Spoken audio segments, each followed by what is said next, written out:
We're now ready for the next talk. This is going to be about cybercrime, a worldwide and diverse phenomenon. I love that word. So there, in Austria, so far there's no evidence-based scientific analysis of cybercrime.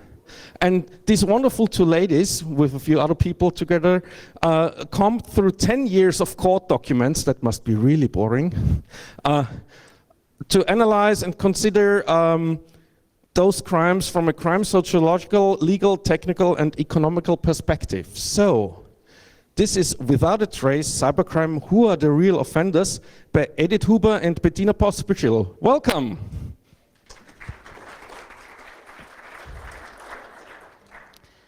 Hello, good morning from us. My name is Edith Huber, and my colleague Bettina Pospischil and me, we will present you today the results of a research project in the topic of the analysis of cybercrime in Austria. Bettina and me, we are social scientists in the topic of cybercrime and cybersecurity and misbehavior on internet. Now to the research. Bettina and me, we are from the Danube University in Krems, and we had funded research project funded by the Federal Security Program KIRAS in Austria. And our principal was the Federal Chancellery and the Federal Ministry of Interior. And we were a mixed team with the University of Vienna and with the Research Institute. Now to the situation in Austria.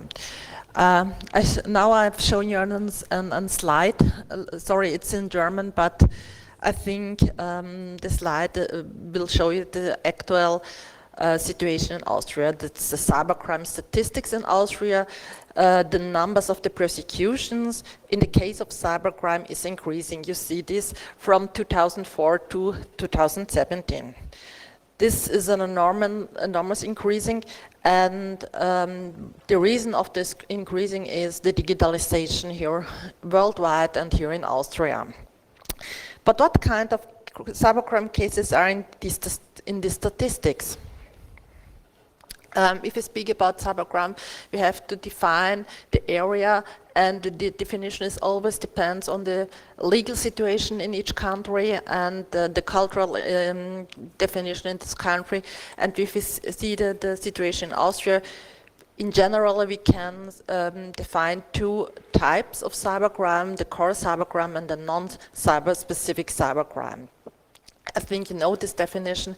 The core cybercrime are offenses that doesn't exist offline in any variety. These are the attacks against integrity, availability, and networks, devices, and so on. For example, these are spreading of virus, malware, ransomware, cyber vandalism. The second group is the non-specific cybercrime. These are the offenses can also exist in offline. And the example is the misuse of credit cards, information theft, child pornography, cyber stalking, cyber mobbing. And we have the situation here in Austria that our legal system doesn't distinguish these both types of cybercrime. If we have a look to the results of our study, we can see in Austria we have most of all cases are in the area of the identity theft. The identity theft is one of the most pattern, and you can say what is included in identity theft. They are unallowed use of any payment system, for example, credit cards or shopping platforms or bank accounts. The second large area is the revenge crime. The revenge crime, we will tell you today a little bit more about this area, but this is a very, very large sector in our statistic of cybercrime. A smaller part is the pattern of hacking and spyware and malware and this typical pattern. And this is the reality what we heard today from the colleague before us, that the main patterns are not in core cybercrime. Now to our research design. we had the research question, defendants without correct judgment. The problem was that we speak about offenders or we speak about perpetrators, but our question was, what are the defendants without correct judgment? The first research question was, who are defendants of cybercrime, in which defendant structure can be found? The second was, who are the victims in cybercrime? And the third, which strategies of cybercrime can be identified?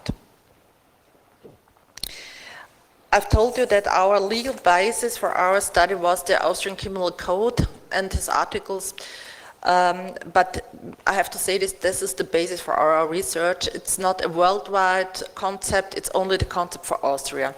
I've shown you the articles, but I don't want to speak today in detail about the articles, because in each country the articles are other articles, but only, for example, we speak for commercial fraud or for improper interception of data, unlawful use computer system, for example.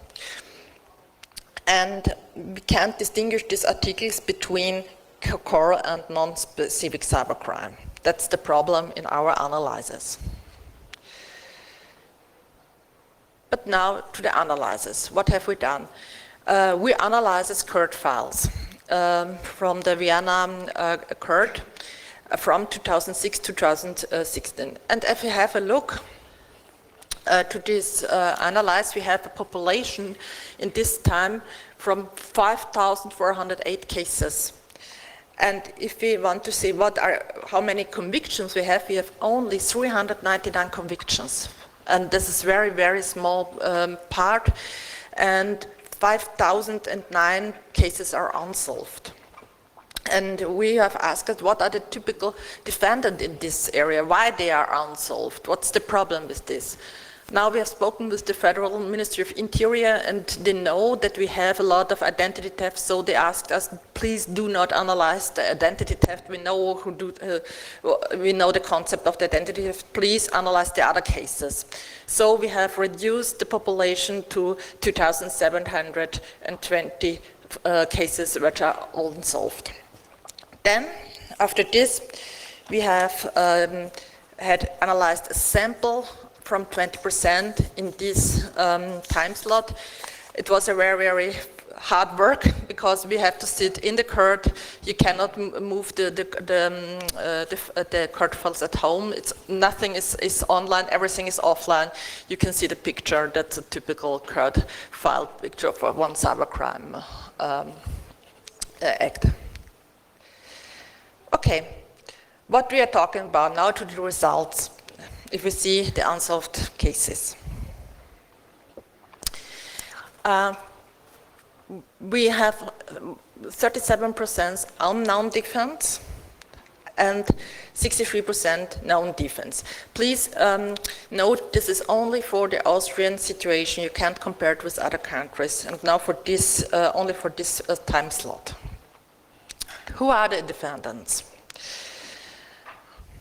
Talking about the ideal types in the defense of, in a sense of statistics. If you make a statistic and we count the card files, we can see the most of the typical types is that the defendant is male, is about 33 years old, and he is an Austrian citizen. Austrian citizen, please note that these cases what we analyzed are only these cases where we have a prosecution. The typical cybercriminal defendant is single, he doesn't live in any relationship, is not married, has a child. The level of education is very ordinary. We didn't find a lot of defendants with informatics or computer science study. A typical description is also that the typical defendant is no previous conviction.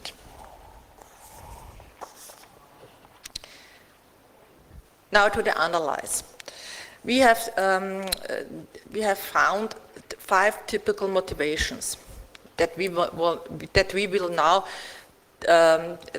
explain you in more detail. The first was revenge crime, then financial crime, show-off crime, conviction crime, and follower crime. Now to the revenge crime. Most of all unsolved cases are in the area of revenge crime. We have more than 43% in all cases in this area. What are the typical pattern? The typical pattern is that the defendant is a single defendant. They don't work in groups. They don't work with compliance, only as a single. The technical know-how is not necessary to do this. The typical defendant is only a normal user. They use the smartphone or they use the internet access. They have no education in informatics or IT security. The approach is very simple. He has one target, and the target is the victim, and the defendant knows who is the victim. It's not an open attack. What are the typical situations between the victim and the defendant? There was, in the most cases, there were any relationship with the victim. A love relationship or acquaintance. The victim is a private person, it's not a company or not a critical infrastructure, it's always a private victim. The typical cases in this area are the data abuse on Facebook or Instagram, or you have a Gmail account, and most of all our mailing programs. We have found a lot of cases in these topics with cyber stalking and cyber mobbing, and it's very hard to explain it clear, but we have found that the defendants take the technical solution to make the revenge with the technical solution. The second part is the financial crime. We have 1/3 of our cases are in this area. The defendants are working in groups. There are no single defendant, and the attack is always a tactical attack. But the approach is very simple. They always find a vulnerability, and they use the vulnerability to get money.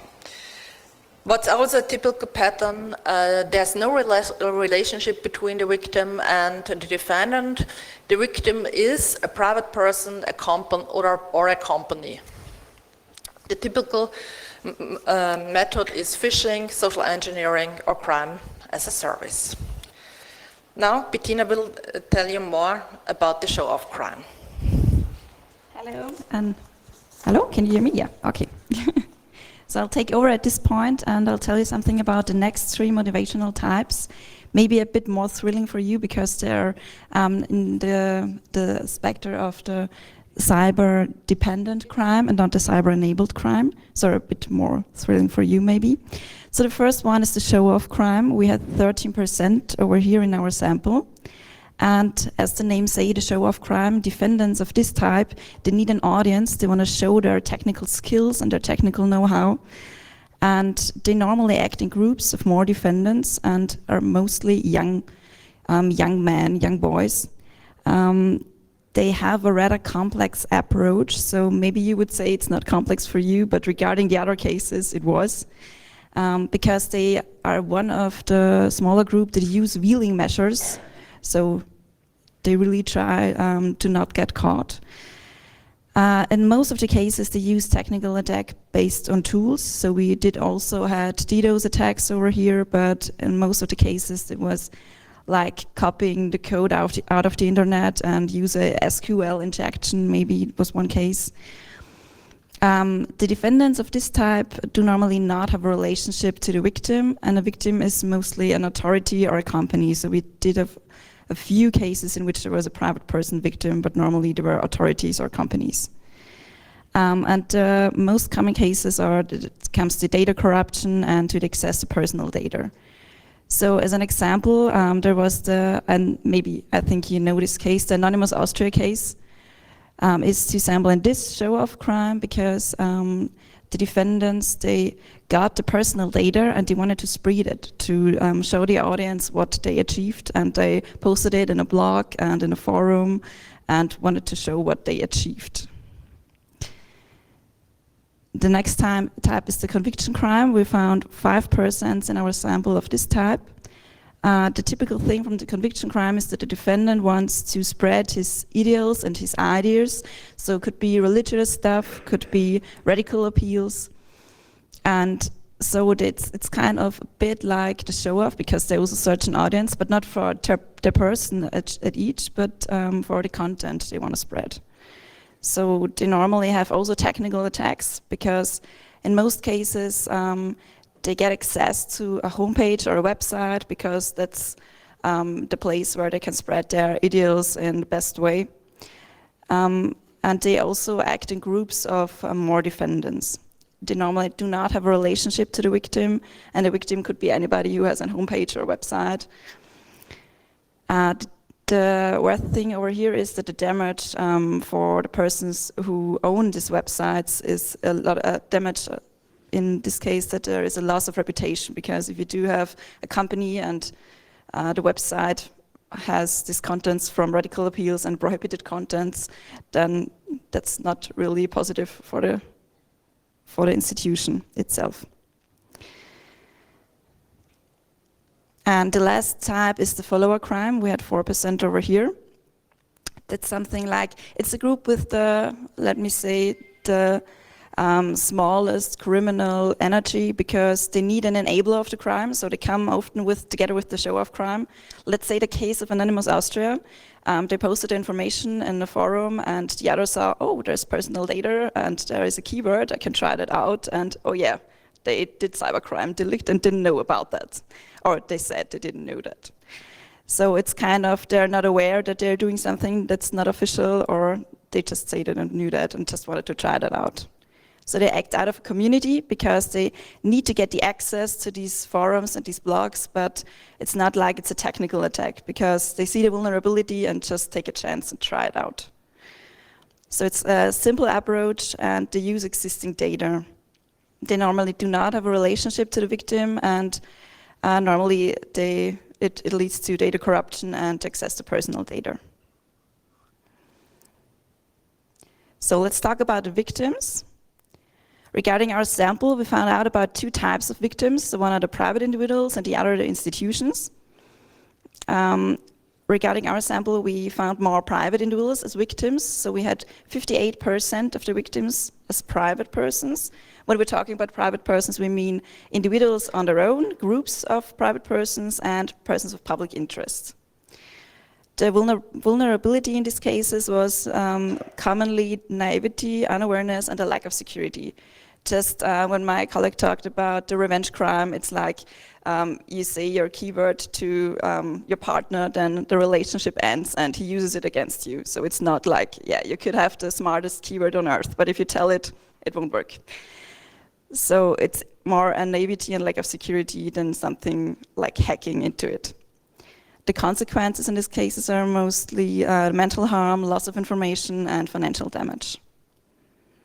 Regarding the institutions, we had 42 persons of victims over this category, and meant our companies and agencies.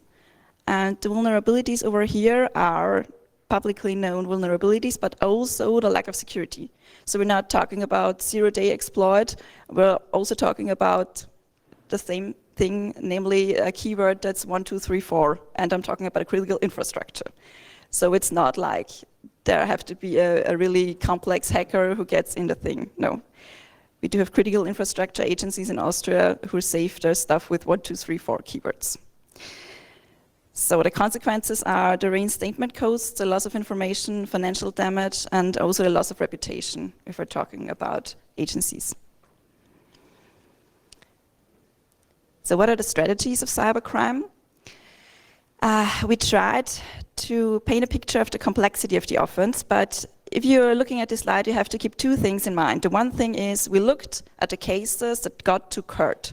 So not having a court judgment, but the cases where the victim knew that it was a victim, and where the case was discussed at the court. So this would look different if we could see the cases in which victims don't even know that they got victims. So just keep that in mind. And the second thing is that if we're talking about complexity, it's always kind of a subjective topic. So maybe the thing that I would rate as difficult procedure or a very difficult procedure, that wouldn't be your opinion, but we made this scale out of what we have seen in these files, so regarding all the other cases. So let's say very simple procedure, as you can see we have a lot of cases with very simple procedure, 43%. These are the cases where, as we said, revenge crime, you tell your keyword and he uses it against you. Okay, that's not that difficult.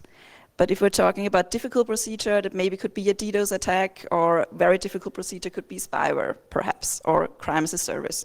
So we do have these complex cases, but they're a very small group of. And we do have 18% of cases where we do not know if it was a complex case or not, because we do not have the information. So often the case cannot be solved, and we do not get a lot of information out of the court files, who was the offendant or what was the approach. So talking about the defendant structure, we can see that approximately one third of the defendants act individual, and 1/3 is act in group. And for 1/3 we just don't know, because we don't know who was the offendant. Maybe we can say what was the attack, but we cannot say where it came from, or who it was, or how many offenders there were. And if you look at the structure of these groups, then you can see that it's common that these groups exist out of colleagues, like from workplace or schoolmates.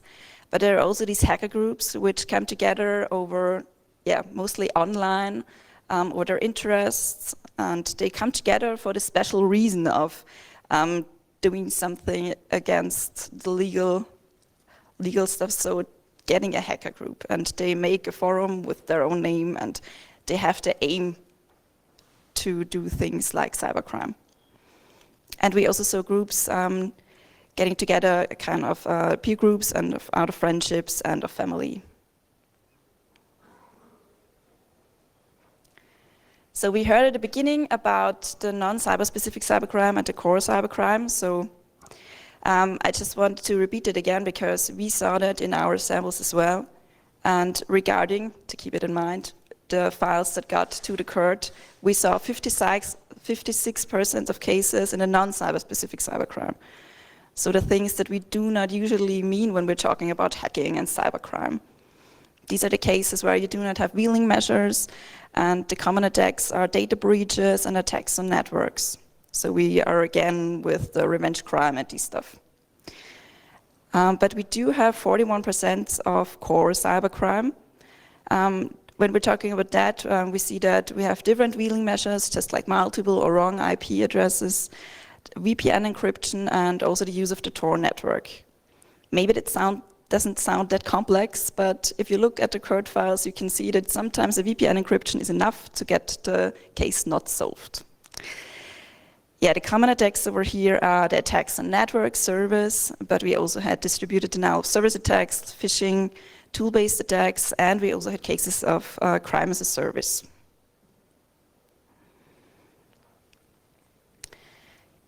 To conclude these things, we looked at the cyber kill chain. I think a lot of you will know that it's kind of a picture of the stages where an offender, so it shows how an offender acts to put out the cybercrime. So we have the reconnaissance, weaponization, delivery, afterwards the exploitation, installation, command and control, and in the end the actions on objectives. And regarding this cyber kill chain, we concluded that we out of these files just get information about this last point, actions and objectives, because this is the point where the victim got, okay, something's going wrong, something that didn't want it to do. And that's the point where we got the information and where the victim gets to the court and says something went wrong. But there isn't the work that we got more information about all stages before, because that's often the point where the case cannot be solved and the investigation just runs out. So a lot remains in the dark, and we cannot say something about the stages before what would be really interesting and what we want to analyze to get more information about cybercrime. So this leads to a lack of information and therefore the lack of knowledge. And this is a consequence out of our study because we do have the problem that the knowledge, specifically in the actors working on these cases, so the prosecution, but also police and all that stuff, they do not have the knowledge to know which questions to ask, how to make their investigation to get this information, to solve the case. So they do not have the knowledge, so they cannot make the investigation in depth. That leads to the problem that they cannot gather enough information and they cannot solve the case. And therefore, there is no development of the prevention, and so our knowledge also doesn't get better or get more. And that's what this cycle is all about. And it repeats and repeats itself, and we do have to break this cycle and to raise the awareness and raise the knowledge, but not just of police and of prosecution, because we also saw that if the victim don't know that it got a victim, we cannot see it this case, and it doesn't even get a case. And that's the problem. So we do have to raise awareness and knowledge, not just the persons who are in the topic, but also in society as a whole. Because, yeah, we heard in the speech before, yeah, you're technicians and you know about cybercrime, you know about the threats and about the weapons, but it's a society out there, you're not an island. And if they get, you also need a critical infrastructure that is used and is run by all the others. So we should think about it and should train society and inform it about these things. So thank you for your attention. That's it.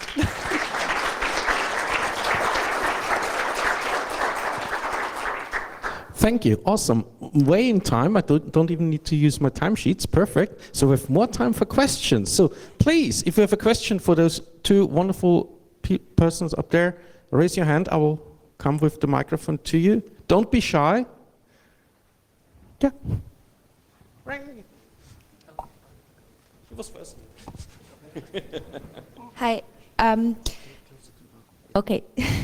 So, do you know if the same trends are to be observed in other countries, or if there are noticeable differences, for instance, across Europe, trends of cybercrime?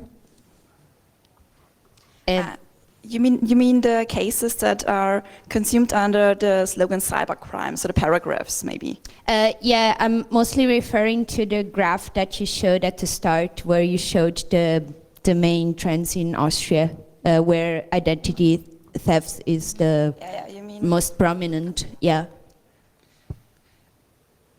That's only the situation in Austria. We cannot compare it with other countries, and this is due to the situation because our legal system only shows this. If you compare, for example, with Germany, you cannot compare it because Germany has completely other articles, and they count. And I think these cases will not be the same. The Austrian situation will not be the same like in other countries in Europe or worldwide.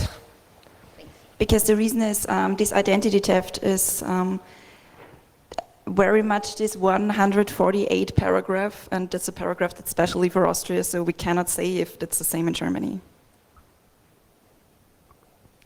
Thanks for having the talk. One question is, do you also have historical information? So how was the development of cybercrime in Austria in a couple of years? Was it changing? Was the type of identified crime changing? Was there a learning curve out of that? Thank you. Yes, we can say that the revenge crime is a phenomenon of the last years. Revenge crime wasn't, in the first 5 years, was not so real big topic, but in the last 5 years it becomes more and more intensive. And we can say that it compares with the digitalization in the country. You can say if you have more and more access to the internet, also the identity theft is growing. Yes, it depends on how many smartphones you have and how many internet access you have. But it's the last 5 years it's increasing. So the lack of bandwidth in Austria actually slows down cybercrime. Awesome. Next question. Thank you. I have two little questions on the statistics that you showed in the beginning. You said there are about almost 17,000 cases in 2017, 16,000 and something, and you said you worked at the courthouse in Austria, in Vienna. Did you only look at cases that were pending at the court in Vienna, Yes. or did you look at all, like, the whole country? No. We looked at the cases from the prosecution. So we were at court in Vienna and looked the files up over there. So no, it's not whole Austria, it's the court in Vienna. The other question I have is you describe the typical defendant as male, 34 years old, no previous convictions and so on. I was wondering, where does this information come from? You said a lot of the cases weren't solved. I guess the defendant isn't known.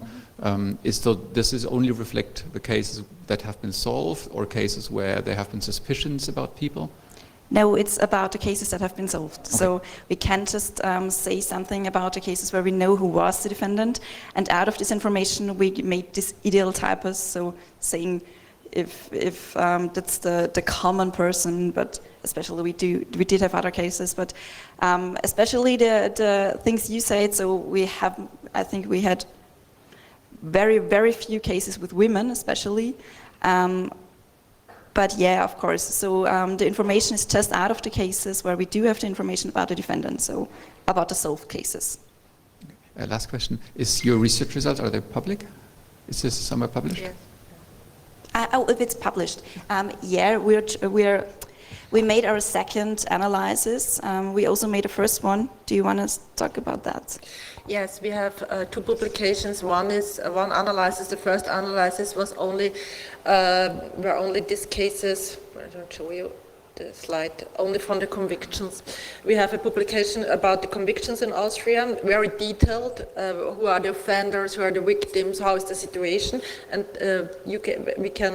I can give you the title of the book if you want it. And now this presentation, what we have today about the unsolved cases, we didn't published at the moment. Okay. Okay, so have there been any cases where someone tried to attack his own company or employer? Yes. Because you usually hear there's so much inside attacks, but... Yeah.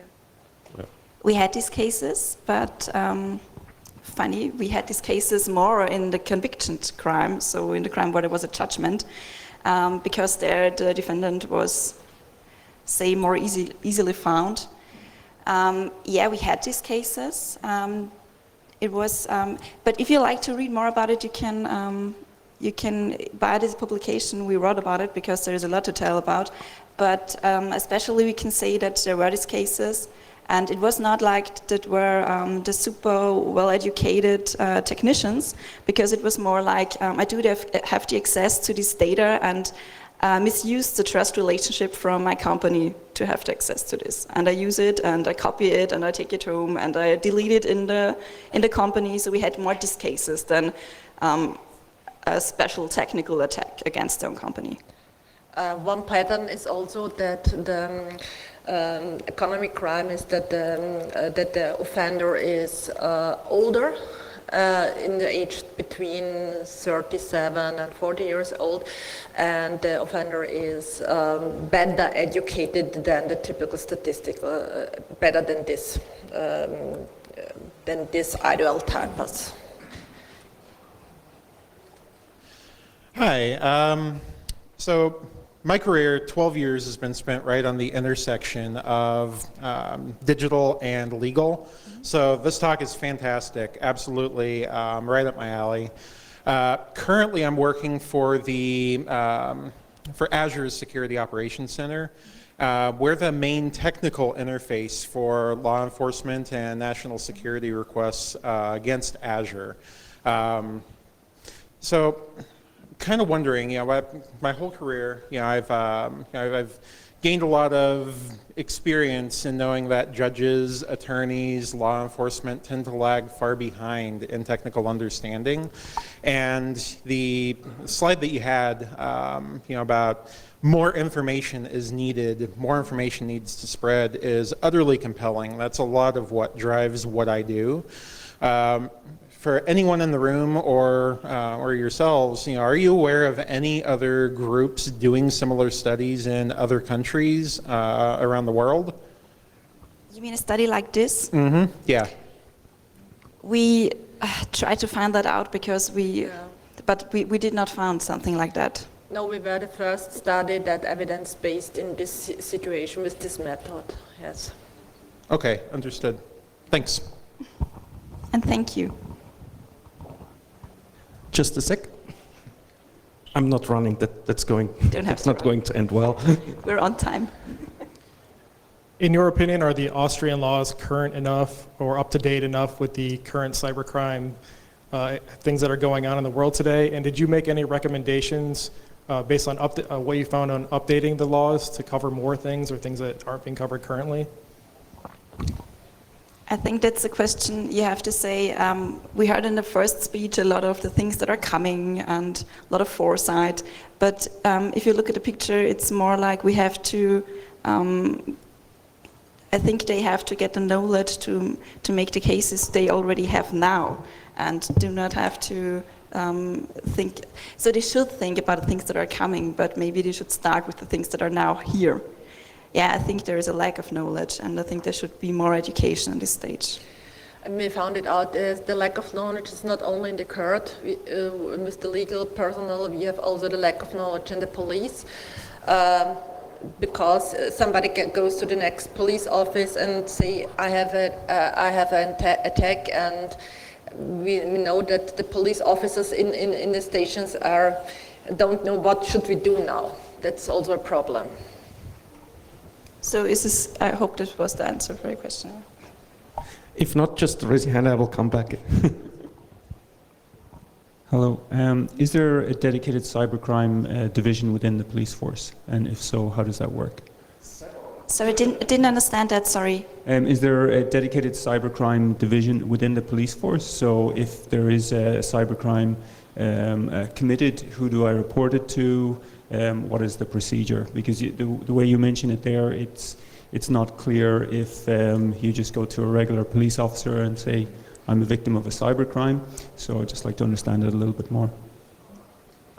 Yeah, we do have this special center. It's the C4, the Cybercrime Competence Center, and they work out these cases. So we do have a special office that works with these cases, but the problem is that even this not complex cases got to this institution because the police says, oh, it's a cybercrime, it's a hack, but it's just that somebody told the keyboard to another person. And so these sections are a bit, how to say, stressed because they got cases that wouldn't not be necessary to be operated by them. And we also had cases where the BVT, maybe the Austrians know what I'm talking about, was called because there was just a small hack and they thought it was something huge, dramatic. So it's more that we do have these sections, but we need the competences earlier to say which cases have to be done by these sections. So far you're leading in numbers of questions asked after a talk. This is awesome. You were talking about the core cybercrime situation. Was it just in Austria, or was the attacks or focused on Austria, or was it worldwide? Just, I don't know, a phishing campaign from a hacker group. Okay, was on a company in Austria, but not especially in Austria. Companies focused. So we had cases. So to say, we had cases that were handled in the court in Vienna, but we had cases where some companies from, how to say it? So we had cases where there were international offenders. So we had cases from Rockfish. It is a Russian fishing group, but they were, how to say, they were given away. They were not solved over here. And we, in these cases that were solved and where we have information about, these were Austrian cases. Because in the moment where it gets international, there is a lack of information, there is a lack of working together with other countries, and that's always the point where I think there was just one time where it got solved and there it was given away to New York, so let's do this. It's not mine, it's not ours, let's not do this the Austrian way. But there was no case that was international that was solved in Austria. Wait a second. It's fine. Just How many percentage of these core cybercrimes were solved in Austria? Do you know that? Not too much. Hast du es noch aufgelöst? Das weiß ich jetzt nicht. No. Not more than 20%. Not more. We had cases, for example, where the offender is in Russia or in China, but these cases are unsolved because we cannot find. We cannot find the offender, and the problem is we have the prosecution, but that was it. That's the problem. And I have to ask a question as well. You said these were cases that were trialed in Vienna, or at least worked on in Vienna. Is that statistically doable to apply the numbers to Austria? Yes. We have coordinated this results with the Federal Ministry of Interior, and this is the Austrian situation. But it was only the sample from Vienna court, and the Vienna court is the largest court in Austria, and that is where the results are valid for Austria. Are you here any longer? Or are you leaving today, or are you staying for the conference? We're not staying that long, but we're still here for a bit time, so if there are more questions, maybe you'll find someone of us.